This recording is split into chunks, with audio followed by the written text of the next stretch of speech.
experience to speak with you. Working on this speech for me was cathartic. In my life's journey, I stand where you stand, even if we're generations and experiences apart. This makes me less self-conscious about admitting that sometimes I'm really terrified about the next step. But I find fear to be a great thing, for it gives me the opportunity to conquer it, to birth hope, ingenuity, and strength. I'm suddenly starting to feel like this is a Fear Anonymous meeting, but I'm hoping that at the end of the speech, it would have turned into a Hope Anonymous meeting. First, I shall tell you how I deal with my fears, and I'm hoping to get an opportunity to hear from you on how you deal with yours, and probably learn from the energy that I feel in this room. I saw a movie a long time ago, The King and I, starring Yul Brynner and Deborah Kerr. And a song from that movie always gives me a quick fix. The words of the song go, "Whenever I feel afraid, I hold my head erect and whistle a happy tune so no one can suspect I'm afraid." It is, as I said, a quick fix, because once the singing stops, there's always tomorrow to deal with. The catch is, I am scared, but I am fearless. On to my topic for today, diversity, unity, and the future.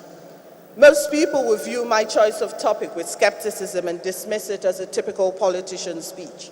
But my choice of topic derives from my desperate need to preserve all the fresh, enthusiastic seeds that have taken root in your progressive minds in this 4 years on this absolutely stunning campus.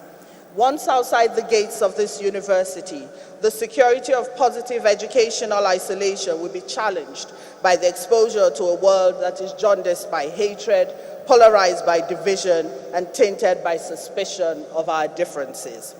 People will try to sell you the dark depths of their despondency. They will poke holes at your lofty ideals for a better, more egalitarian, more inclusive, progressive society. They will tell you that what you have in your head is a utopia that has no place in today's Nigeria. They will try to debrief and reprogram you to believe that divisiveness, hatred, and polarity is fashionable. My message to you, and you must pass it on to them when that happens, is that all fashions come and go, and that like the bell-bottoms and mini-skirts, it's time to kill that fashion. I only just returned from this World Bank spring meetings in Washington, D.C. I've always found those meetings to be very enlightening meetings. On the first day of the meeting, I walked into the meeting room, settled comfortably in my seat, my tag placed in front of me with huge bold letters emblazoned on the tag, screaming out my identity, Nigeria. In that room, I was anonymous.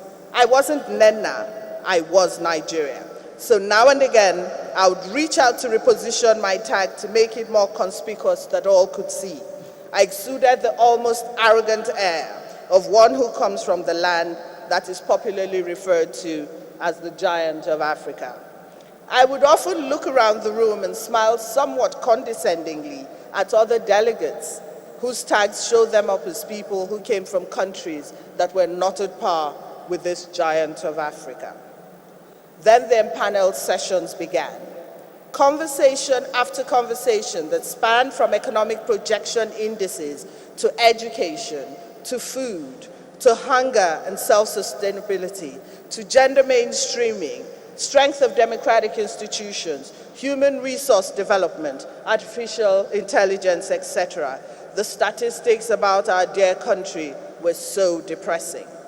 Words like interested, we're very interested in Nigeria, they would say. We're concerned about Nigeria, some would say. We're looking very closely at Nigeria, others would say. On each of these topics, with each of these panels, I felt more and more deflated, as if air was slowly being let out of a huge balloon. I had to do something. I had to say something for national pride, for motherland. So I motioned to speak. And I was recognized. I said to them, by your statistics, you say, Nigeria is one of the 5 poorest nations in the world. That in 3 years, India and Bangladesh will exit, leaving Nigeria, Somalia, and DR Congo as the world's poorest nations. That Nigeria ranks 4th worst in gender parity. That projections show that Nigeria will be the last country to bridge the gap in inequality. that Nigeria lost about 9.9 million jobs last year and recorded a slow GDP growth of 1.9%, and forecasts are bleak into the future.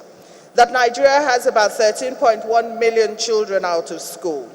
That with a 200 million population, Nigeria is projected to have a population explosion of 411 million people by 2050, and yet there is no population control conversation in Nigeria.